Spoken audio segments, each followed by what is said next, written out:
know them, the stars of Hocus Pocus. Please make some noise for Omri, Katz, and Vinessa Shaw.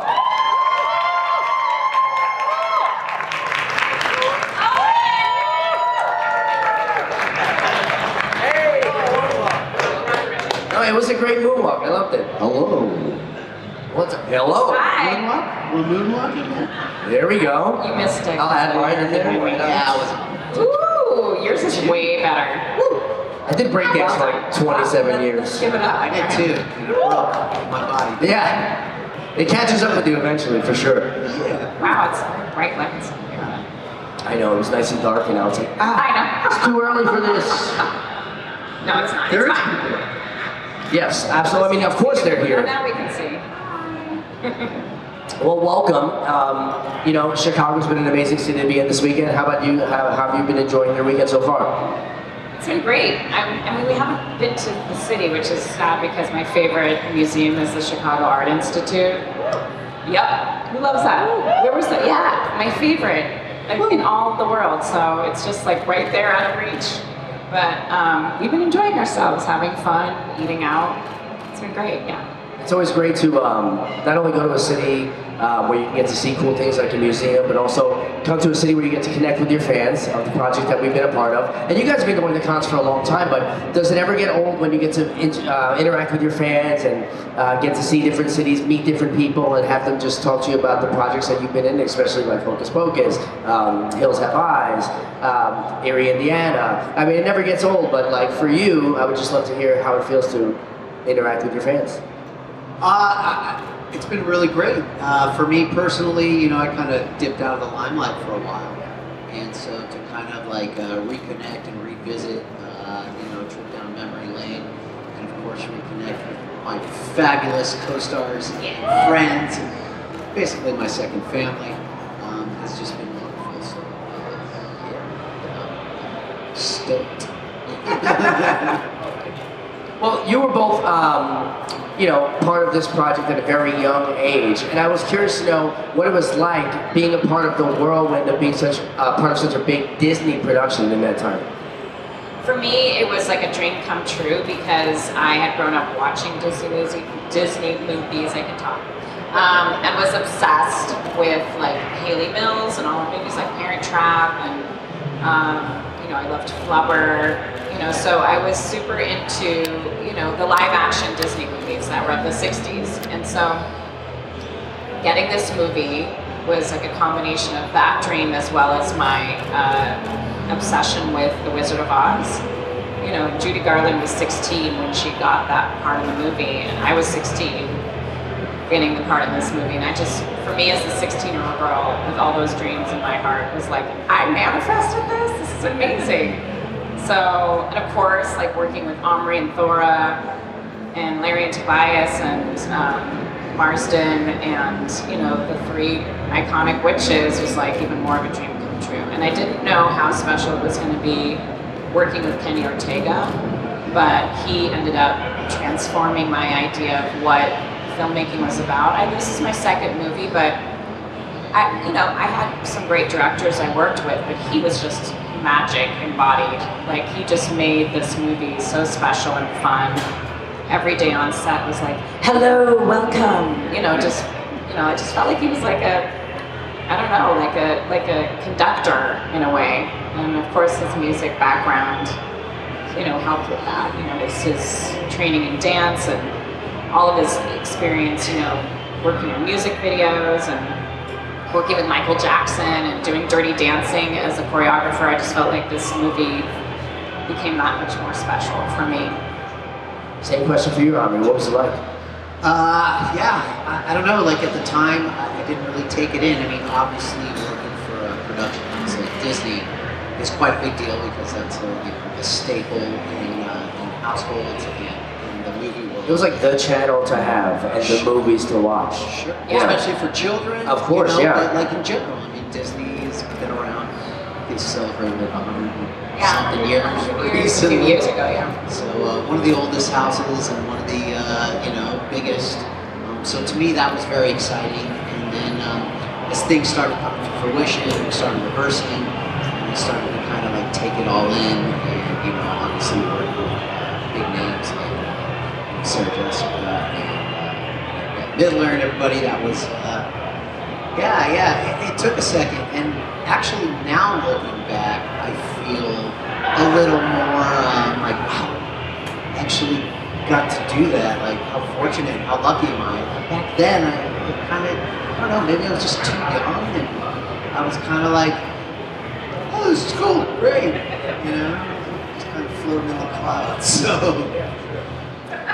You know, every Halloween, Hocus Pocus just re-enters the space and totally takes over. And for instance, like last night I hosted this thing, it's Fandom Feud, and one of the questions was, what is the top Halloween movie? And Hocus Pocus was the #1 answer on the leaderboard. Duh, obviously. But when it comes to, you know, that time, I wanted to know, because when we film something, usually you don't understand exactly what's going to happen or how it's going to be portrayed when it comes out. But when you meet fans, even after all these years, do they ever shed a light on maybe a point of view or something that you hadn't even seen it that way?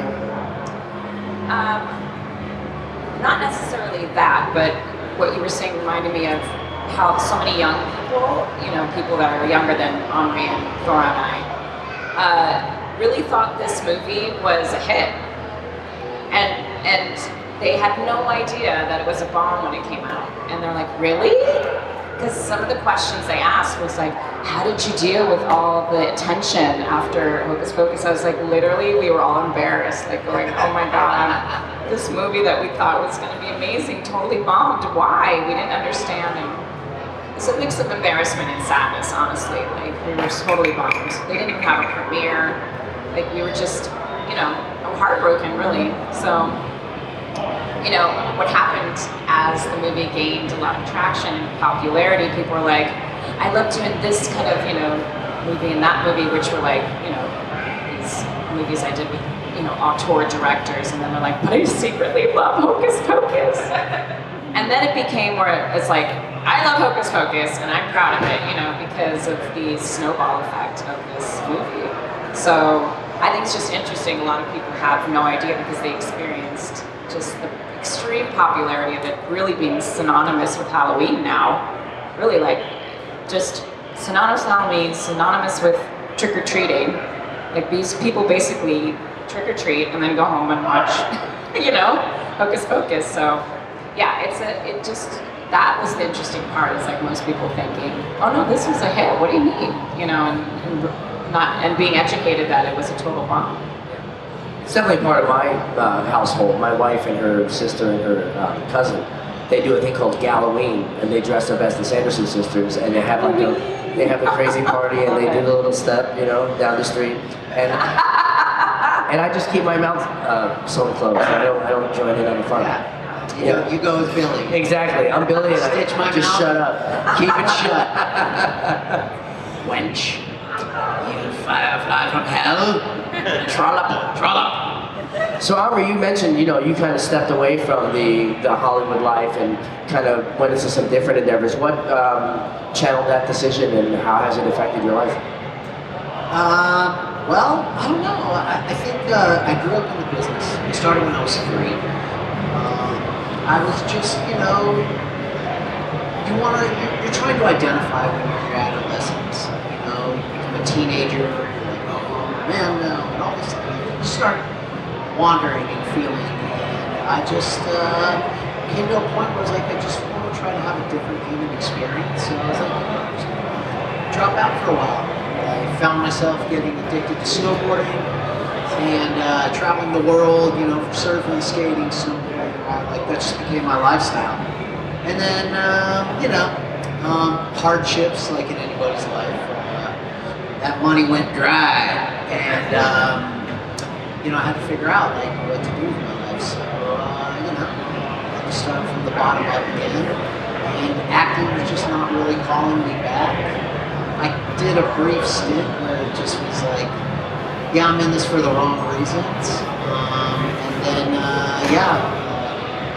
I was just going to say, I was going to just ask, did you say that the pressures of Hollywood and just the kind of, the ugly underbelly of Hollywood was very apparent for us. And either you looked at it as a young person and went, I'm just gonna keep my head down and keep working hard, or you're just like, I'm done. And a lot of us, even me, like was, on the fence about it too. Because if you're like a good-hearted person and not just about climbing over other people to get to the top, it really shakes you and rattles you, especially as a young person. You're like, is this a culture I really want to be a part of?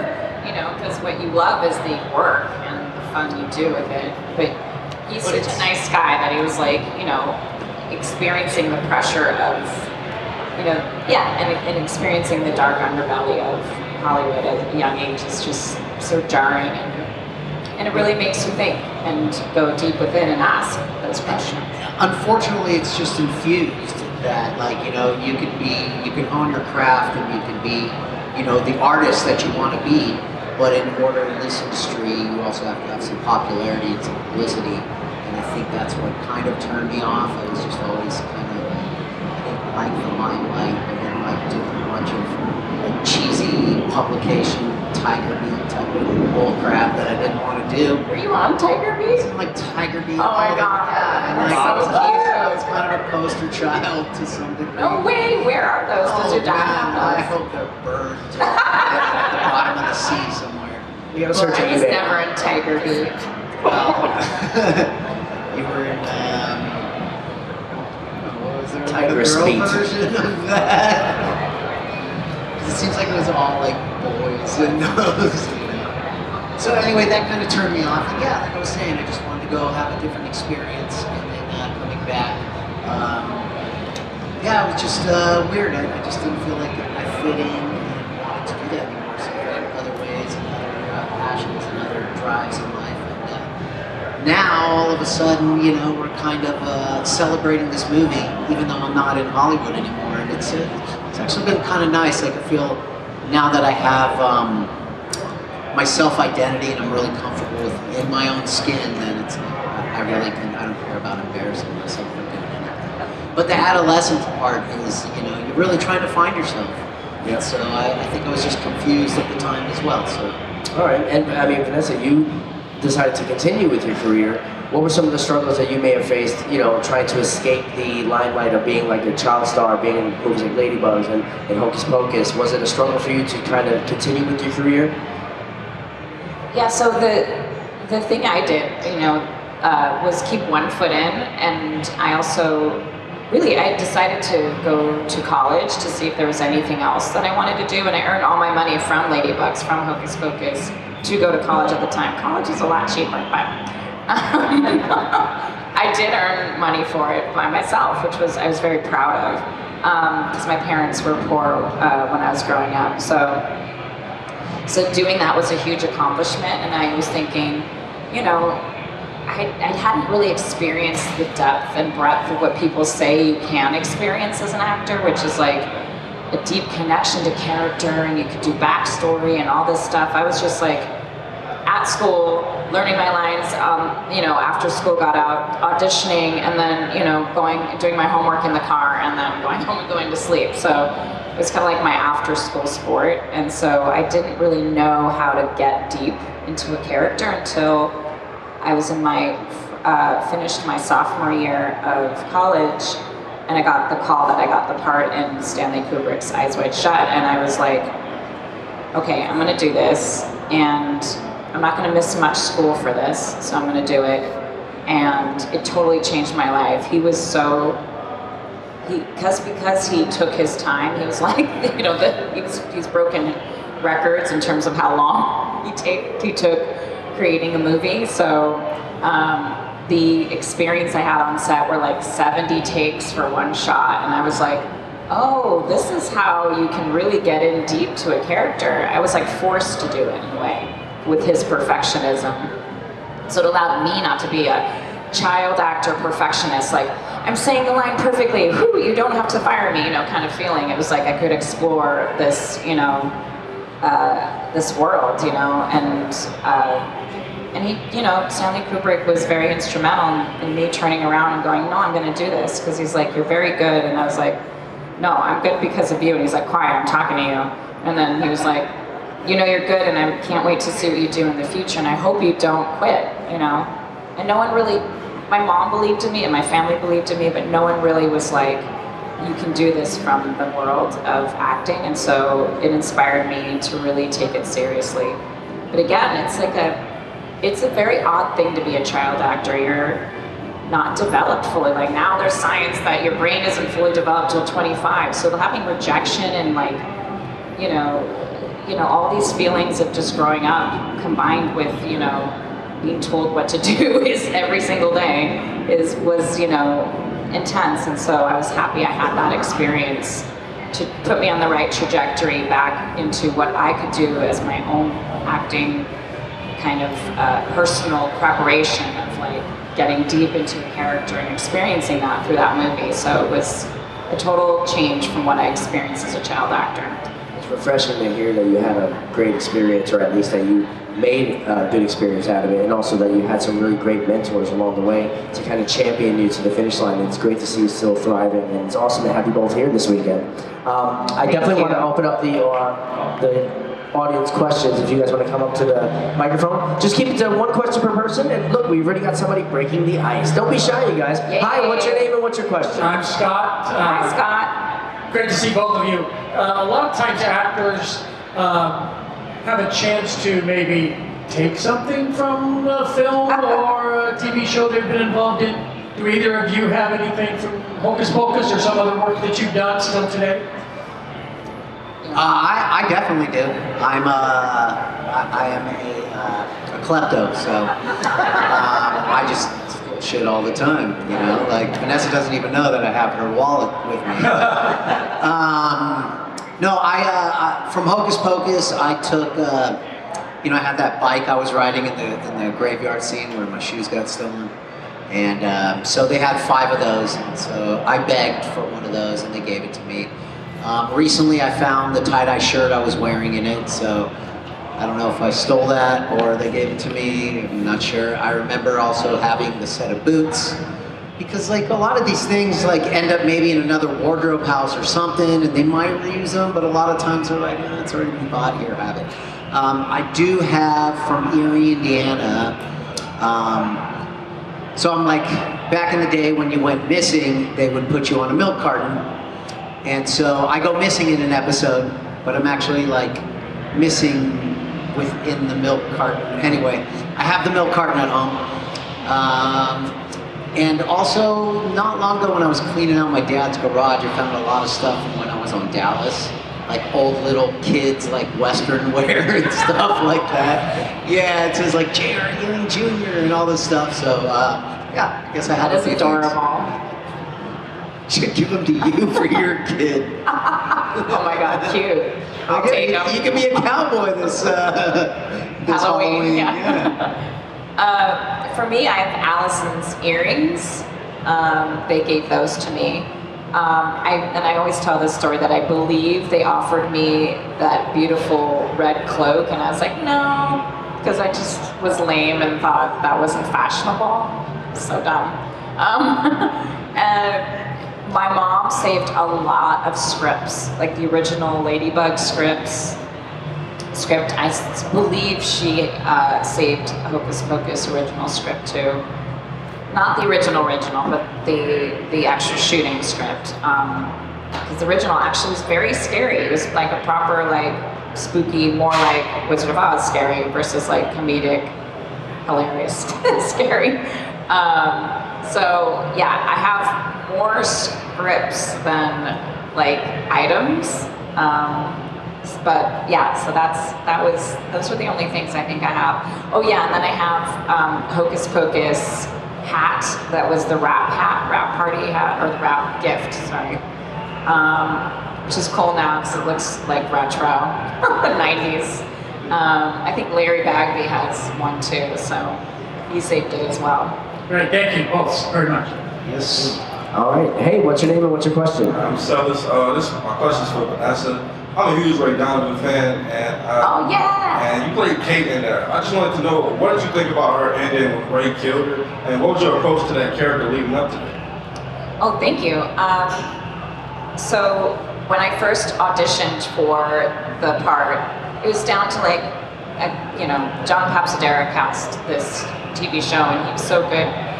Just bringing like 3 or 4 people, not like the whole world, to audition. So it was down to the wire, and I was meeting with the producer, creator, Ann Bitterman is her name, and there were other producers in there with her. And she's like, just want to tell you a bit about your character if you get this part. Just letting you know that she falls in love and they fall in love, her and Ray, and then she dies. And I was like, wait, what? And she said, yeah, she dies. And the producers are like, no, maybe she doesn't die. She's like, no, she dies. This is important for his trajectory as a character. So I was like, yeah, she's ruthless, man. She was just like, nope, she dies.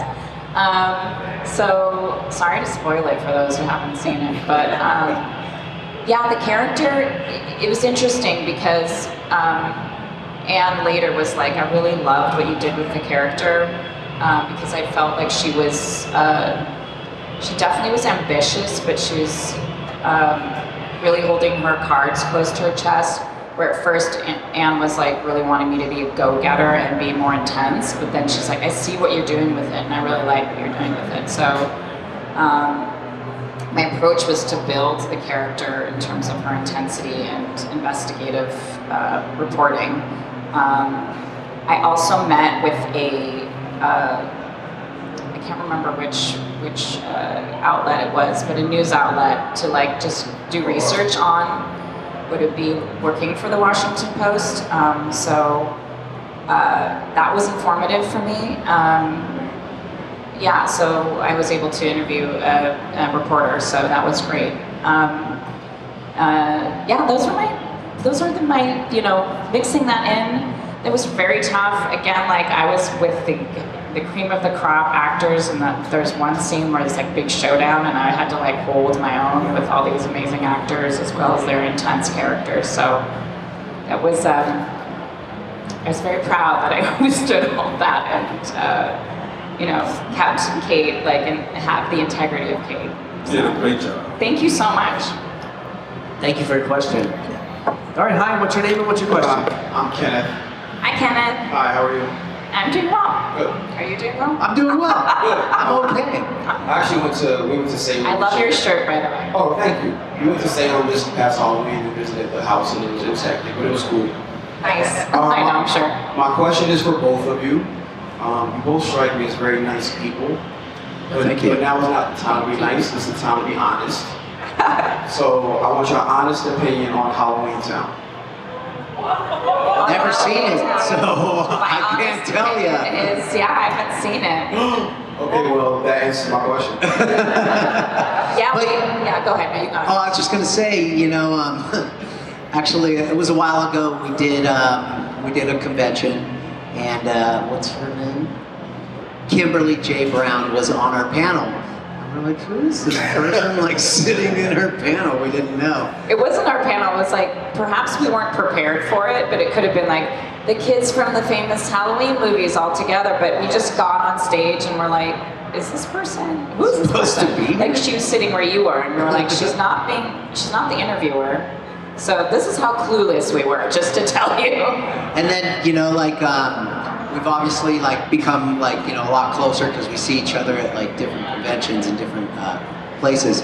We actually came up with an idea that we might try to do a celebrity death match type of thing where it's like Halloween Town versus Hocus Pocus. And we're like, yeah, we should know work this. You didn't know this?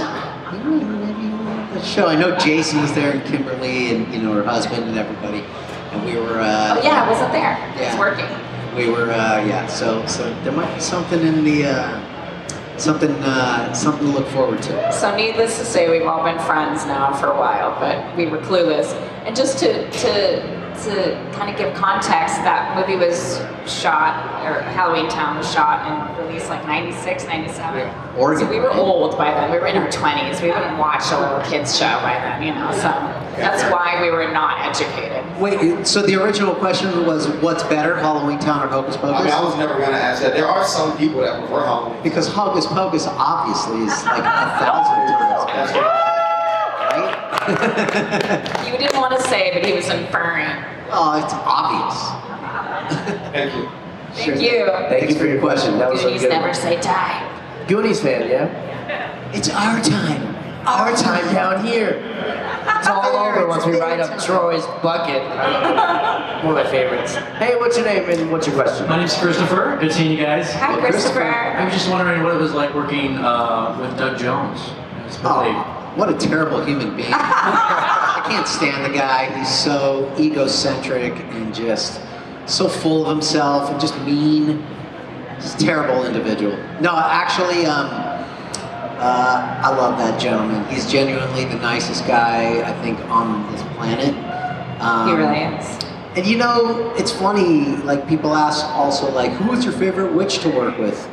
And when a lot of actors are up and coming, so Doug, you know, was really up and coming. It might have been like his second or third project at the time.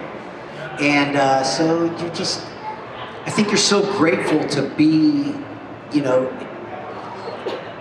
having those opportunities that he was just, and he hasn't changed, thank God. But a lot of people do end up changing, becoming, you know, too big for themselves.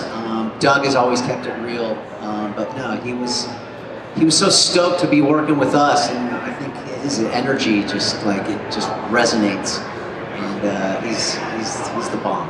I just love, I don't know if have any of you experienced Doug Jones hug. What do they call it? A huggle? Doug hug. I No, hosted Doug I hug. hosted last year, and Yeah. he's amazing. But yes, he likes, he loves hugs. He loves hugs. Yes. He's like, come here, precious, and he just squeezes your face, and you're just like, I just love you. He just embraces you, and you just feel like a little kid, no matter what. So we feel like a little kid when we're around him because he was basically 30 when we were shooting. So that was, he was just as sweet and genuine and really hardworking as we were as, you know, as Billy. And I feel like he added so much to the whole cast and added so much to the story. I mean, obviously he was cast in the second one because people feel he's integral to the story and funny. So, yeah, he's a love. He's great. He brings characters to life. Oh, Like yeah. he's really he's a one in One in a million. 1 in 8 billion. Absolutely. Aww. Thank you guys. Thank you. Thank you. Hi, step on up. Thank What's you, your name and what's your Alfred. question? I'm Josie. Hi, Josie. Hi, Josie. Alright. Hi, sister. What was your favorite Sanderson sister in the movie? We have the same Yeah, favorite. yeah, Sarah. I think we're all Sarah fans. It's just No, something both about, of us. It's just something about her character. She was ditzy and cute and sweet and funny. And you know, like you could tell she's actually probably really nice, but her sister is like always like beating her down. So yeah, that's who I connected with. Me too. I loved how she had her like weird quirks, like totally spaced out. Ooh, what a lovely spider, and just and then like, where's my lucky rat tail? And I was just like, why is she like in her own world all the time? What? What do you mean? Always, you know. So that was my fave. Hey, what's your name and what's your question? My name is Kenny, and Hi, I have Kenny. a question. If you guys had to say, what's your favorite scene from Hocus Pocus? We have the same favorite scene. We've been doing this a lot, clearly. Yeah, yeah. And it's your line now. Okay. Oh, no. We're going on script. No, I'm just No. It really it's when we bring the witches back to life from, and it's because of the practical effects in the movie. You know, there's not many practical effects anymore in the film. So we were kids, so take that into perspective. And I loved every time we had to do a take where they were brought back to life, the floor rumbling, you know, the floorboards moving up and down, like they literally moved up and down. There was green light coming out of the ground, smoke, wind, lights popping, and wind, and yeah. and the book was flying around, but you know, bound down obviously, and just Kenny going go, and we're just like, you know. And I just was thinking this would be an amazing ride at Disneyland, you know, like where you bring the witches back to life by lighting the candle. There's so many rides like that already, so why don't we do that? You know, so this is just, I want everyone to experience how fun that was. I was like, I could do this all day. Yeah, I mean, I try to explain to people the detail of the house. That house was built on a sound. I mean, seriously, it was all made of real material. It was like solid wood. Everything was like handcrafted. It was truly like, we would actually, I know I would, and I think Vinessa agrees, but like we would spend our lunches in there and just go hang out in there when we weren't shooting, because it was just creepy and cool and fun to be around. So yeah, that was some of the most memorable experiences and funnest times I had making it. And that was kind of right in the beginning.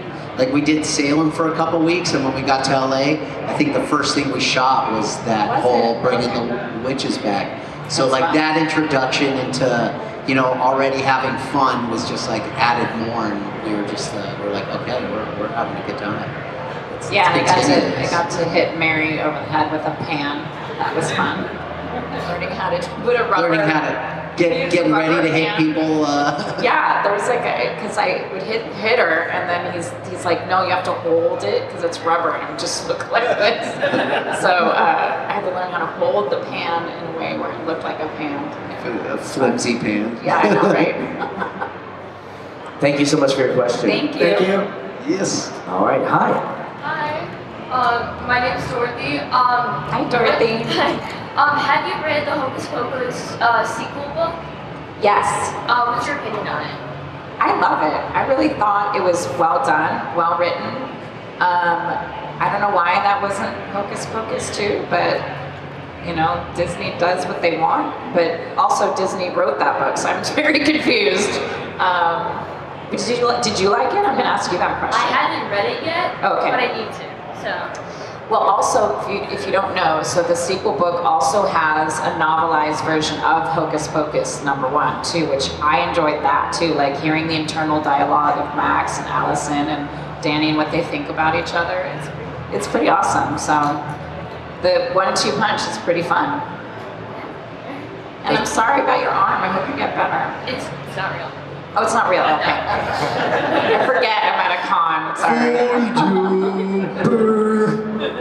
Thank you. Does the sequel book correlate at all with the sequel movie? Yeah. No. There's zero connection. It's not Zero canon? connection.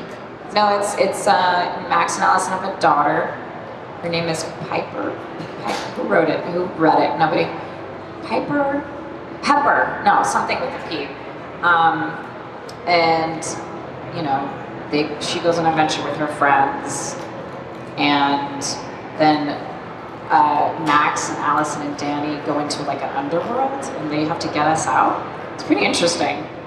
Maybe it's too dark. I don't know. Well, spoiler alert, but people don't care. They love it. They'll read it anyway if they want to. Hey, what's going on? What's your name and what's your question? Hello, my name's Andy. Hi, Andy. Hello, good to see you guys. Good to see you too. So I grew up watching Hocus Pocus. Yay. Omri, you were in another movie that I grew up watching called Matinee. Oh, so good. I auditioned. Yeah. Oh, interesting. It was actually, surprisingly, it was a small community. So like we all really knew each other. We would see each other at events, auditions. It was Sure. Hollywood is not as big as it seems Sure, on the outside. absolutely, I believe that. Yeah, I mean, it's one of my favorite movies. What was it like filming it, working with John Goodman and Joe Dante? Well, Joe is like a big kid, so always a pleasure to work with him. I also got to work with him on Erie, Indiana. So the chemistry was already there, and for him to bring me onto to Matinee was quite an honor and just great. We shot it in Florida. Again, I was going through, I was growing up, and we had a lot of kids on set. It was just a fun story. It was also the experience of understanding that time in history, because obviously I wasn't alive during the Cold War, or the heart of it, and the Cuban Missile Crisis and the threats we faced. And so you couldn't Google stuff like this. It was really a blast. Yeah, Florida was a lot of fun. I remember we did our wrap party up in the Everglades, so we went fan boating in the middle of the night with gators seriously almost crawling up on the boat. I was freaked out. It's nice and safe. I was I'm not gonna crawl up here, but no, it was a really good time. And yeah, working with John Goodman, it's looking back now, John Goodman is probably one of the most professional people I've got to work with. in terms of like in this industry. So like I didn't really get to know him because if he wasn't working or being super critical of himself, he just wasn't to be seen. He wasn't like dicking around like off backstage or making jokes or cracking jokes. It's just like just working hard. So now I look back, or now I take that kind of work ethic in my own work, and it's funny how you just learn or pick up things without even realizing it back then. Awesome. Yeah, no worries. Thank you. Thank you for your question. Oh, we have another one. Hi, what's your name and what's your question? Hi, Michelle. I'm Michelle. I'm wondering how you guys worked on set with Binks. Was it total chaos? Was it all, I must get this cat and just lovey-dovey on it and play with him and all that? I wish it was lovey-dovey. I know, because Binks is so cute, isn't he? All 30 of Binks. I was gonna say, were there more than one Binks? Yeah, there's so Omri didn't remember this, but I brought it to everyone's attention that there was I called it a wall of cats. Like literally, the Disney studio lot that we were working on was probably the ceilings were as high as this, and there was just like, cage after cage of cats. There was a cat. So apparently dogs you can teach many tricks, but a cat you can only teach them one. And in the animal wrangling world, that's what they say. So they literally pieced together Binks. So like the whole movie is like a different cat for each thing that they want to do. So the walking cat is one kind of cat. The jumping cat is another cat. The one batting your face is another cat. So it's like the sleeping cat's another cat. So like really, honestly, we were dealing with multiple cats. And then when they weren't on stage or on the stage with us, they were back in their cages because they were working cats. So we couldn't really paddle with them. It was sad, but we were, the training of each cat was we would have to feed the cat a treat and then we'll buzz for them and feed a cat a treat. So we're doing like a Pavlovian thing. So then they knew that the next time we were doing it without a buzzer that they would have to do whatever trick they were supposed to do. So it's very interesting. And then we have a funny story where that batting our face cat, like nothing good could come from this book. Don't read that book. The cat was kind of going crazy and kept batting our face, and Kenny was like, "Cut! This cat's going insane!" Like batting, and we're like getting overwhelmed. So that was the only funny part of the cat. But otherwise, they're very professional cats. He was Well-trained cat, kind of like me. like an Omri Katz. Thank you for your question. All right. Hi. Hello, I'm Michael. Hey, Michael. My question is, do you like the song I Put a Spell on You, or do you hate when you hear it? Because we've heard it so many times. Yes. Good question. It's a great song. I'm personally I think my favorite version is the Nina Simone version, but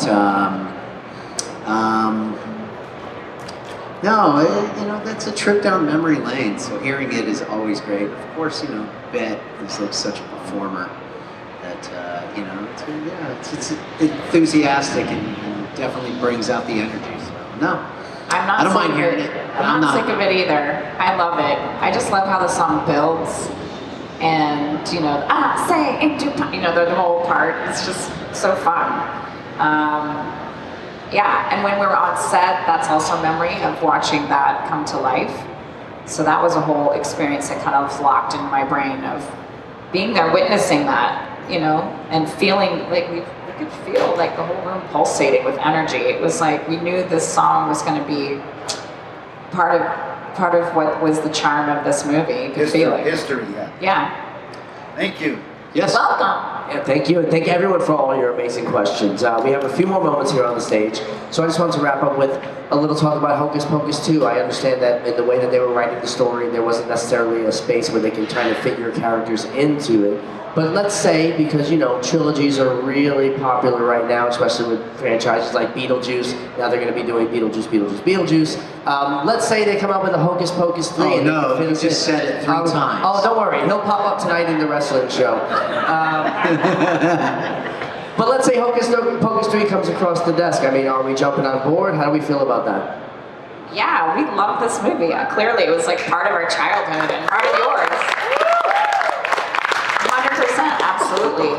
We were just like, we could have done anything in Hocus Pocus too.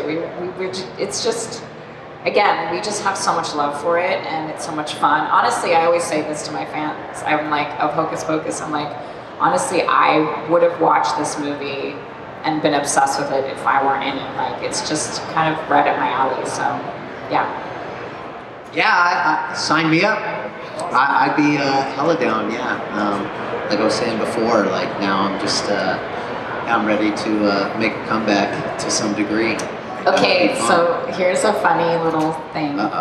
So, yes, 2 days ago, I had to put myself on tape. I don't know if you know what this is, but it's a self-tape here at the hotel because my agents needed it by Monday. So I was like, there's no way I have to do this Friday.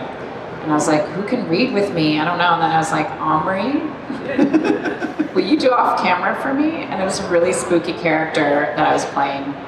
And Omri has to be panicked about my character. And I was like, Omri, stop being so good. I brought him out of retirement. It was fun. Partially, yeah. Yeah. So it's like, I could get used to this again. No, he's so good. Restoking the flames. And hopefully, we can see in the future. Hopefully not relighting a black flame candle.